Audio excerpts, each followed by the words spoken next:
नमस्कार प्रणाम। मैं आपका छोटा भाई आकाश चौहान और आज एक ऐसी गायिका से आपको मैं मिलाना चाहता हूँ जो शिल्पी राज को भी मात देने वाली है। इतनी बेहतरीन उसकी आवाज़ है कि आज अपने आवाज़ का जादू हर क्षेत्रों में उसका गाना चल रहा है। बहुत सारे ऐसे गाने वायरल हो रहे हैं उसके कि मैं क्या बताऊँ दोस्तों।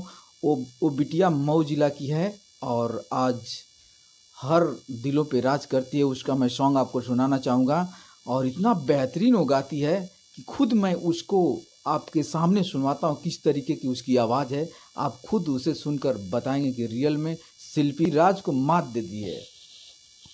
हम तो तार गईनी हो निमन बार पैनी हो अपना रोजाऊ के प्यार में सवार गईनी हो।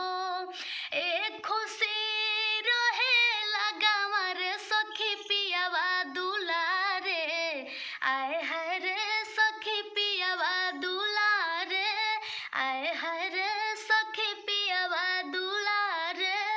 कहेला कि रेडी राख पीस के मसाला हो लुंगी पहिर के उ भोरे भोरे जाला हो। कहेला कि रेडी राख पीस के मसाला हो लुंगी पहिर के उ भोरे भोरे जाला हो। खूब मटकाही के कमर पतरी आए है खूब मटकाही के कमर पतरी सहिया मारेला गड़हिया में गरैया मछरी सहिया मारेला गड़हिया में गरैया मछरी। हथवा लगा के खूब टोइयावे भागल छटक के तो मुहवा बनावे।